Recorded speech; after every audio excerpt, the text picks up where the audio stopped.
Greetings and salutations, everyone. My name is Andrew Kirchhoff, and welcome to my YouTube channel. Today, we're talking about my Week 1 quarterback starter sets for the 2019 fantasy football season. On today's episode, we're going to be talking about my top 16 quarterback rankings going on the week, as well as some news in terms of fantasy football and the wide receiver video that we made yesterday. A couple inklings of information have come out as of late that may have changed those rankings, as well as some other stuff, including matchups for the quarterback position and much more. So before we begin today's video, let me remind all of you to join the community and smash that like button and hit that subscribe button.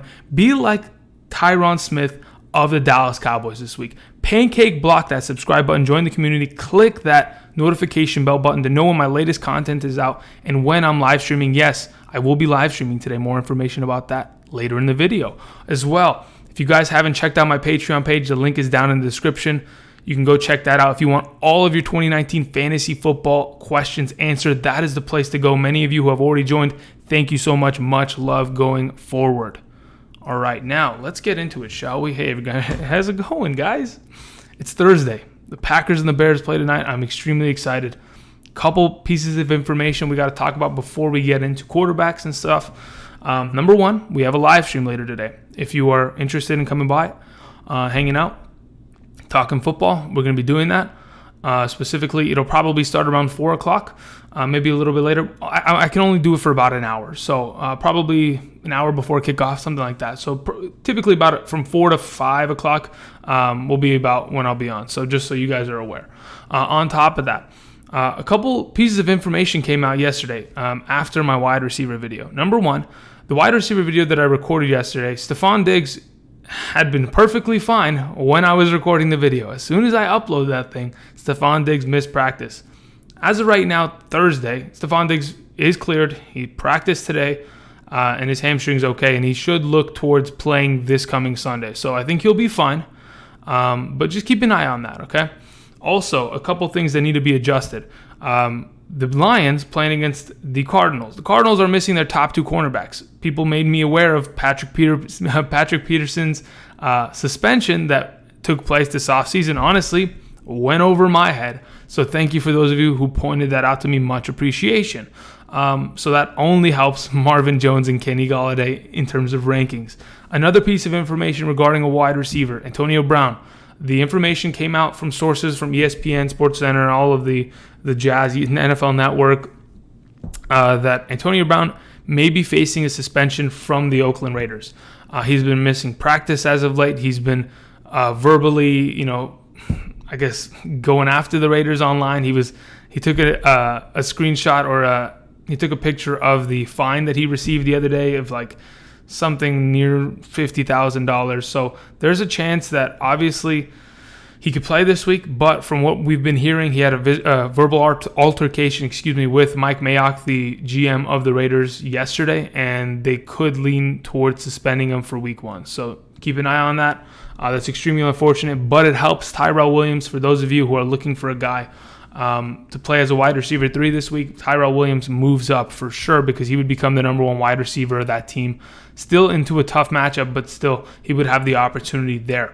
On top of that, anything else that I'm missing? Not really much. So let's talk about quarterback, shall we? Now, before we get into that, timestamps are down below for those of you who are interested, as well as let's talk about matchups, right? Because I know many of you are interested.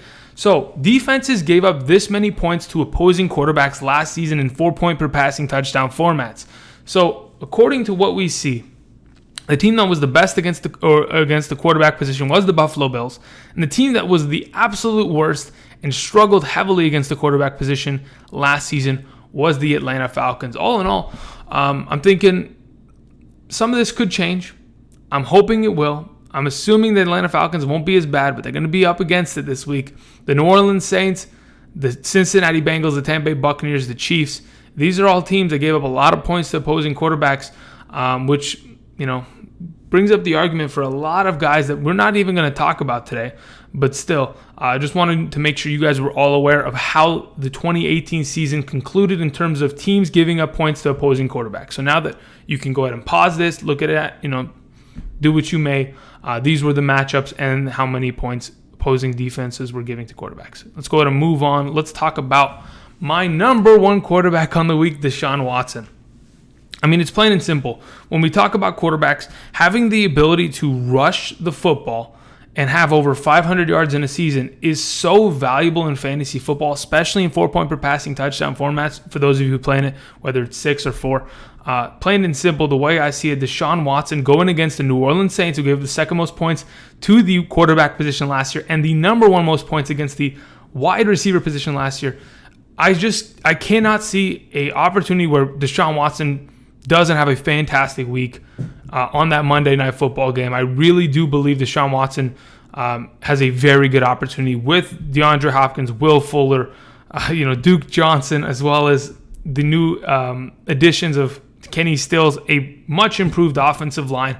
I really think this Houston Texans team is going to be in a shootout. When I was looking at the total scores that Vegas was predicting, this is probably one of the highest score games next to either the Rams, Panthers, and the Kansas City Chiefs and the Jaguars. So as of right now, Deshaun Watson, you drafted him as probably the number 2 quarterback off the board. As of late, the trades that they've made have only improved and helped everything surrounding him. I have a lot of confidence in him rest of season, and in week 1, he should be fantastic. He's my number 1, plain and simple. Moving on to number 2, a guy that I had as my number 1 quarterback for probably almost every single game last year after week 1, it's Patrick Mahomes. Now, the thing is, Patrick Mahomes can't be the number 1 this week considering the defense that he plays. You play against the Jacksonville Jaguars, who are pretty stout defensively. You have to throw against cornerbacks like Jalen Ramsey and AJ Boye, who are going to make it difficult as long as, they can just keep up with Tyreek Hill. That's the main thing. If they can keep up with Tyreek Hill and keep him bottled up, they won't be too far away in terms of scoring. But the thing is, can the Kansas City Chiefs move the ball effectively against the front 7 of the Jaguars? I think Patrick Mahomes has 100%, even last year, proven us that he can easily move the ball. He scored 30 points against 30 total points as a team against the Jaguars last year in one of his worst games. Okay, just to put that in perspective, I think he threw 1 touchdown, 2 interceptions. But the fact of the matter is, I really do believe with another year of experience under Patrick Mahomes' belt going into 2019, it would be very, very, very bad idea to not start him this week. You drafted him probably really early in your drafts in order to make sure you play him for every single week. He doesn't have a bye week till week 12? The guy should not come out of your starting lineup, plain and simple. He's my number 2 this week. Moving on to number 3, Baker Mayfield. Guys, I've been talking about it all week. I am 100% convinced that the Browns are going to light the Tennessee Titans on fire, and it starts with Baker Mayfield at the quarterback position, a guy that was absolutely fantastic. As soon as he got the starting job last year, in the 13 starts that he had last season, he was great. And in those 13 starts, if he had been, if we count from, 13 starts? I think, from week 4 to week 17 of last season, Baker Mayfield would have finished as the number 11 quarterback in fantasy football. Now that you add offensive pieces, you add Odell Beckham Jr., you have Jarvis Landry moving down to the slot, you have Nick Chubb in a full-time role in this offense, you still have your offensive line settled. I think Baker Mayfield against one of the lesser corners, or at least secondaries in the National Football League, is going to have a great opening week at home, wearing the color rush jerseys, which are 3-0 in. I can't be more excited for Baker. He's my number 3 on the week. Let's see how that goes. Number 4, Jameis Winston, another quarterback playing into a great matchup. Plain and simple. When you play against the San Francisco 49ers, it is going to be a shootout because their defense isn't going to be able to hold you. Now, that being said, the 49ers have made some steps forward into improving their defense. They have added pieces, if I'm not mistaken. So, especially defensive line-wise, they went after, Nick Bosa? They brought in Levante David. They have pieces to get after Jameis Winston. And what we saw the Cleveland Browns defensive line do to Jameis Winston in that preseason game in week 3, they sacked him, 5 times in a singular drive, or at least in 2 drives combined. They got after Jameis Winston, and they just gave him hell. Now, I'm not saying that the 49ers defensive line is just as good, but I think there is a good amount of talent with Buckner and I'm going to forget his name. The guy from, someone tell me, the guy from Stanford that they drafted number 3 overall when they traded back and gave Trubisky to the Bears. they've got some talent there, plain and simple. That's the whole point. They've got talent on the defensive line. They're going to get after it. But Jameis Winston in this new offense at home this coming week, whether he gets down early, throws interceptions early, it does not matter because Jameis Winston is going to throw the ball 35 plus times this week against a poor secondary that, sure, they have Richard Sherman, but when you get over the top of him, it's going to be trouble for him. So I think Jameis Winston as my number 4 is a great spot there. But just keep in mind, the quarterback, he's going to have to run for his life. Moving on to what the heck was that sound? Anybody hear that? Gee, mini Christmas. What was that? I think that was my computer. Anyway, moving on. Let's talk about number 5, Lamar Jackson. Okay, guys. I had Lamar Jackson even higher this week, but I had to tempt myself to bring him down. I had to come down to earth. I had him at my number 3. And I want to go ahead and scale it back a little bit just in case, because I know many of you don't even have Lamar Jackson, and you're considering dropping your quarterback right now to pick him up and start him this week. This week, Lamar Jackson has a fantastic matchup, but it depends if you have an available spot in order to drop a player. Lamar Jackson going into Miami this coming weekend is going to be probably one of my favorite games to bet on, plain and simple, in terms of prop bets or anything of that sort, over-unders. To be honest, Lamar Jackson is going against the Miami Dolphins, who gave up I think they gave up the 8th most points to the quarterback position. Let's go ahead and look at the matchups really quickly. The Miami Dolphins, in terms right here, where's Miami? Where's the quarterback position? Where am I looking at?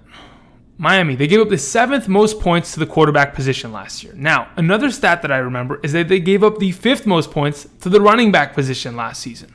So if we look at Lamar Jackson as a quarterback and we look at him as a running back, and we combined just how bad the Miami Dolphins defense is going to be this year, because they've traded away so many pieces. They cut one of their best defensive linemen the other day. They traded Kiko Alonso. Sure, they have a couple good secondary players, but Lamar Jackson wants to run the ball. And that's exactly what he's going to do. The Ravens are going to impose their will in week 1, and I truly believe Lamar Jackson is going to be a top 5 quarterback in fantasy, and I cannot wait for him to absolutely light the league on fire in week 1. He's my number 5 quarterback with all the confidence in the world.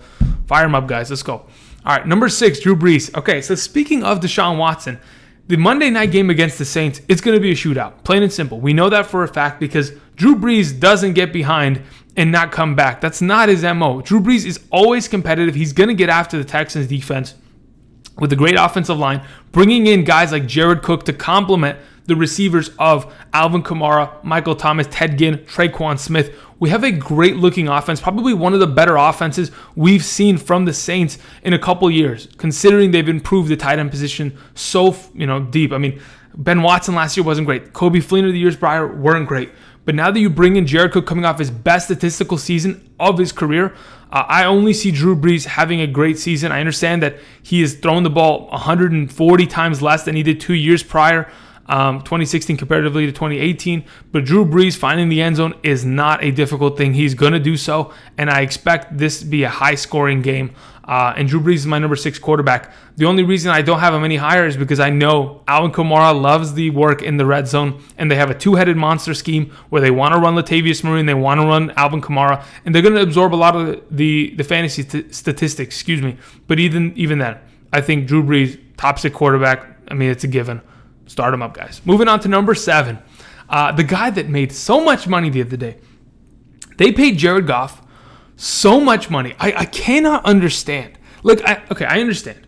You draft him as the number 1 quarterback. At least Jeff Fisher did. But you brought him into this organization. With Sean McVay, he's been a pretty relatively good quarterback comparatively to his rookie year. It's been a success for the Rams, considering they made the Super Bowl last season. That being said, they wanted to go ahead and lock down and pay their quarterback of the future going till 2024 a lot of money. And that's exactly what they did. Jared Goff, for the back half of the 2018 season, was a bus driver. All right. And what does that exactly mean? The bus for the Los Angeles Rams is beautiful. You had a great offensive line, just completely on board with the wheels were looking all nice and shiny. You had Todd Gurley, you had 3 great wide receivers, and Jared Goff had to just drive this bus in the correct direction. But instead, he yanked the wheel, drove off the side of the highway onto the overpass, and exploded the car. That's what he did. Hopefully, we don't see that from Jared Goff this year.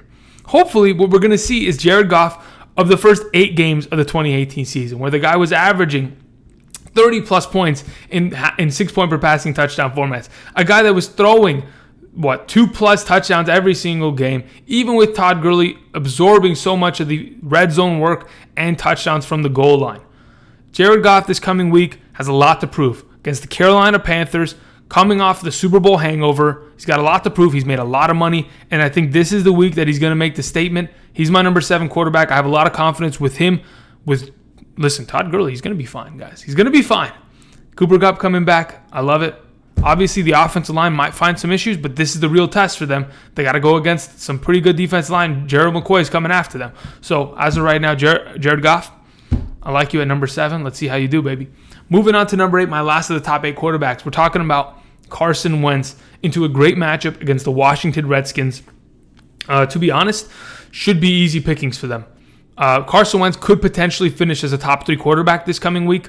It really just depends on how many touchdowns are taken away from him because of Jordan Howard or Miles Sanders combination. Corey Clement, doesn't matter. There's so many running backs back there that you lose count. But to be honest, Carson Wentz with Zach Ertz, Alshon Jeffrey, Deshaun Jackson being able to take the top off of opposing defenses, Nelson Aguilar, Arcega-Whiteside, they have so many weapons.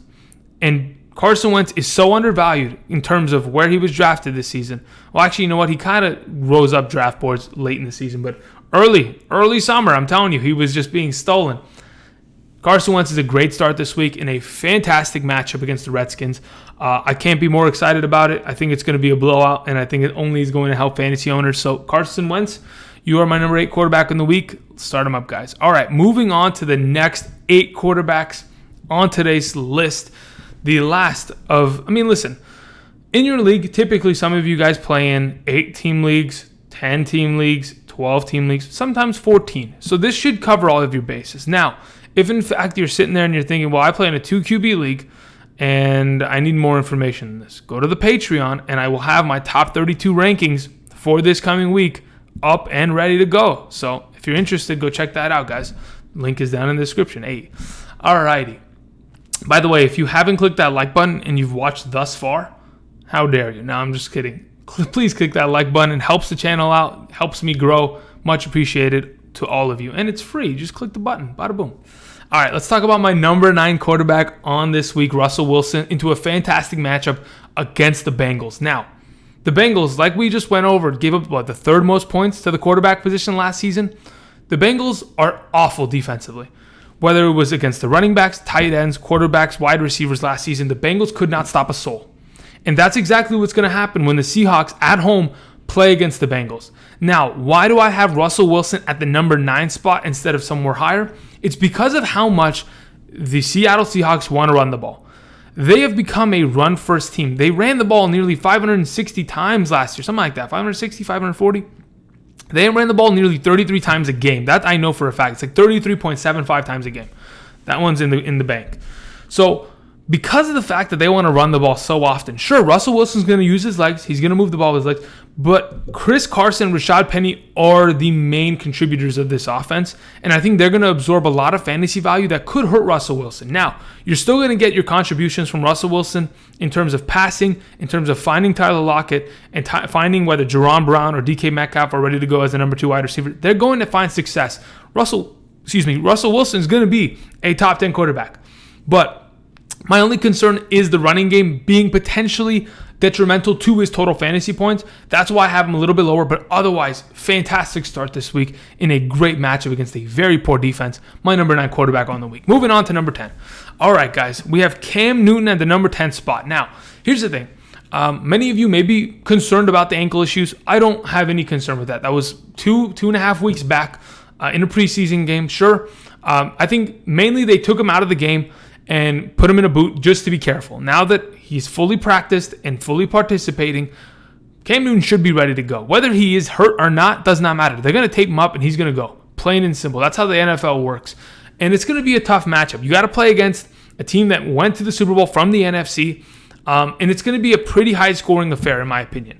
Now, Cam Newton, plain and simple, from what we've seen, even though he had shoulder surgery this offseason and that ended his season the last 2 weeks of the season he missed because of it, because he had to step out, have surgery.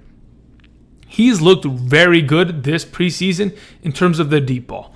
Whether it's DJ Moore or Curtis Samuel or Greg Olsen, Christian McCaffrey, there's going to be a pretty good offense here that is going to help Cam Newton be better than he even was last year. On pace, his last season, he was going to be like the number 8 quarterback in 6-point per passing touchdown formats, probably even higher in 4-point per passing touchdown formats because of his rushing ability.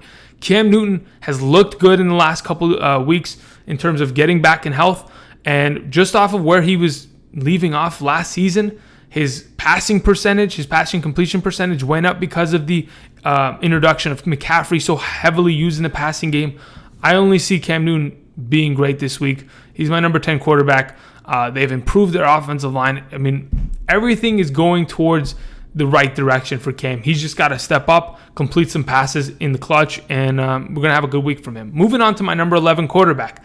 The Thursday night matchup, we have Aaron Rodgers. Now, Aaron Rodgers, sure, he was my number 3 quarterback going into the 2019 fantasy football season in terms of rankings. But Aaron Rodgers has the toughest matchup probably of his entire season this Thursday night. And this is what scares me. Sure, last season on Sunday Night Football, they played against the Bears. And Aaron Rodgers went down with an injury. Deshaun Kaiser came in. The Bears defense was up early. And all of a sudden, we have Aaron Rodgers coming out of that locker room like Paul Pierce did in the, 2008, 2009 playoffs, and steals the game away, comes back, wins 24-23, completes a touchdown pass to Randall Cobb to Geronimo Allison. They win that game. Now, later on in the season, it wasn't the same. It really wasn't. Aaron Rodgers, the second time they played against the Chicago Bears, lost Aaron Jones in that game due to injury, did not throw a touchdown pass, and threw one of his only 2 interceptions on the season to that defense. It's pretty tough. I think as of right now, Aaron Rodgers, he's a good enough quarterback to be able to sustain against a top defense as such and be fantasy relevant. That's why I have him in my top 12. If he is your starting quarterback, I would start him. But if there's a guy like Lamar Jackson sitting around, maybe I'd consider that. Because I'm just a little afraid of that defense, plain and simple. And it's never too big of a deal to start a guy into a matchup like this, but you never know. You never know. It's really what it is. And we're only going to know in about 3 hours. So that's my number 11 quarterback. Just a little weary on him, but still have confidence for him being a top 11 quarterback. Moving on to number 12. We have Kirk Cousins playing in the same division, playing against the Atlanta Falcons. Atlanta Falcons, as we saw, gave the most points to the opposing quarterback last season. And playing, is it right? Am I blowing smoke? Let me see here. They did. They absolutely did. All right, moving back, guys. I just had to make sure. Kirk Cousins, if in fact Stephon Diggs is healthy, you have Adam Thielen, you have Dalvin Cook, fully healthy, you have Kyle Rudolph. Sure, the offensive line's not great, but I don't think the pass rush is going to make too big of a deal for the Falcons. Kirk Cousins is a guy that is extremely undervalued, probably isn't owned in your league, but I think this is going to be a high-scoring matchup, and I really like Kirk Cousins this coming week. He's my last of my QB1s in this conversation. A guy that, sure, could be replaced with the number 13 or 14, depending on your opinion of how these games are going to turn out, but I do like the matchup, and I really do think all of the Vikings this week, Cook, Cousins, Diggs, and Thielen should be started accordingly, and that's why he's my number 12 moving into week 1 of the season. Alrighty, let's talk about my last 4 guys. Number 13, Dak Prescott. Now, Dak Prescott probably wouldn't be as high as he is currently if Ezekiel Elliott hadn't signed. The presence of Ezekiel Elliott is going to force the New York Giants to have to stack the box. Plain and simple, you have to.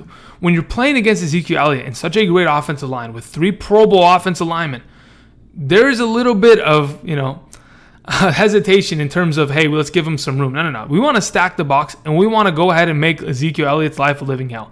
And I think that's what the Giants are going to probably key in on doing. What is that going to do? That's going to open up Dak Prescott to run some option plays, boot the ball out, find Amari Cooper, find Randall Cobb, find Michael Gallup or Jason Witten within this offense in the passing game. And worst case scenario, you throw a slip screen to Ezekiel Elliott, he takes it for 40 yards. Plain and simple, I like the presence of Dak Prescott, his rushing ability, especially in the red zone. Each of the last 3 seasons, the guy has had 6 rushing touchdowns. I mean, he's just consistent, plain and simple, and I have a lot of confidence in him. That's why he's my number 13 quarterback on the week. Moving on to number 14, Ben Roethlisberger, a guy that, sure, we have given a lot of crap this offseason because of the fact that Antonio Brown's gone. But I don't think it's going to hurt him as bad as people may presume. As long as James Conner's in that backfield, and as long as you have Juju Smith, Vance McDonald, combination of a wide receiver too between Moncrief and James Washington, you're going to find success against the Patriots defense. This could be another one of those higher scoring matchups in which it goes back and forth. I have a lot of confidence in Big Ben, has a lot of experience under his belt. He's coming off his best season as a quarterback. And I don't think we're going to just see major declines from him. So number 14 is a perfect spot for him, and I'm confident in that. Moving on to number 15, the last 2 quarterbacks I wanted to mention today. We're talking about Matthew Stafford. Yes, Matthew Stafford.